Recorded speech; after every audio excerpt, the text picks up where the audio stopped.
देश की सर्वोच्च न्यायालय ने बुधवार को राजद्रोह के मामले में ऐतिहासिक निर्णय देते हुए अंग्रेजों के जमाने के इस कानून के इस्तेमाल पर अगले आदेश तक रोक लगा दी है। अपनी इस रिपोर्ट में हम राजद्रोह कानून के बारे में बताने के साथ ही इसकी सजा देने के प्रावधान को भी आसान भाषा में आपको समझाने की कोशिश करेंगे। सुप्रीम कोर्ट ने राजद्रोह मामले में 11 मई को दिए गए निर्णय में भारतीय दंड संहिता की धारा 124 ए से संबंधित तमाम कार्रवाई व ट्रायल पर अगले आदेश तक रोक लगा दी है। मुख्य न्यायाधीश एनवी रमन की खंडपीठ ने अंतरिम आदेश में कहा कि इस कानून से संबंधित पेंडिंग केस, अपील कार्रवाई को भी इस दौरान स्थगित रखा जाए। राजद्रोह कानून को लेकर अपने फैसले में सुप्रीम कोर्ट ने केंद्र सरकार से कहा है कि राजद्रोह कानून यानी 124 ए के तहत कोई नया मामला दर्ज न किया जाए।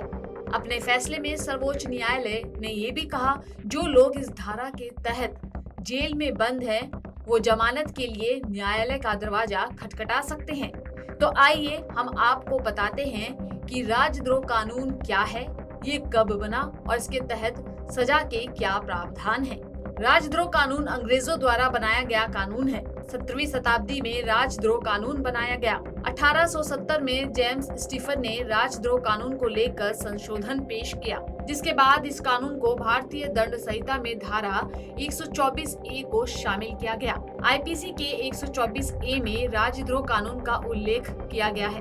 अंग्रेज चाहते थे कि केवल सरकार के अच्छे समाचार ही जनता तक पहुँचे, जिससे उनकी छवि धूमिल न हो। असहमति की आवाज को दबाने के लिए अंग्रेजों ने इस कानून को बनाया। आइए अब हम आपको बताते हैं कि किन वजहों से राजद्रोह का मामला दर्ज किया जा सकता है। राजद्रोह कानून के अनुसार अगर कोई व्यक्ति राष्ट्रीय चिन्हों या संविधान का अपमान करता है तो उसके विरुद्ध केस दर्ज हो सकता है। अगर कोई व्यक्ति सरकार विरोधी सामग्री लिखता या अनुचित टिप्पणी करता है तो उसके विरुद्ध भी 124 ए के तहत मामला दर्ज किया जा सकता है।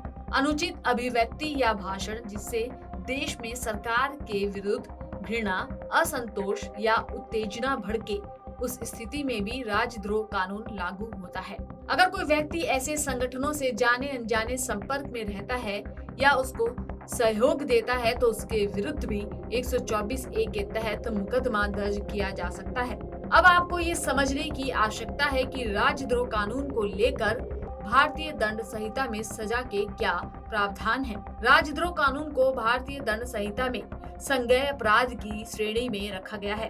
मामला दर्ज होने पर व्यक्ति के खिलाफ गैर जमानती वारंट जारी किया जा सकता है। राजद्रोह कानून के तहत व्यक्ति को 3 वर्ष से लेकर आजीवन कारावास की सजा का प्रावधान है। राजद्रोह कानून के तहत जिस व्यक्ति पर आरोप लगा हो वो किसी भी सरकारी नौकरी को प्राप्त नहीं कर सकता। इस कानून के तहत आरोपी का पासपोर्ट जब्त कर लिया जाता है। न्यायालय के बुलावे पर आरोपी को अपनी हाजिरी दर्ज करवाना अनिवार्य होगा। दरअसल इस कानून को बनाने का अंग्रेजों का उद्देश्य ये था कि भारत में उनके विरुद्ध असहमति की आवाजों को दबाया जा सके और उनके खिलाफ लोगों में असंतोष की भावना ना भड़के। हालांकि अभी आपको ये समझने की आवश्यकता है कि सुप्रीम कोर्ट ने राजद्रोह कानून को खत्म नहीं किया है, बल्कि अगले आदेश तक इस पर रोक लगाई है।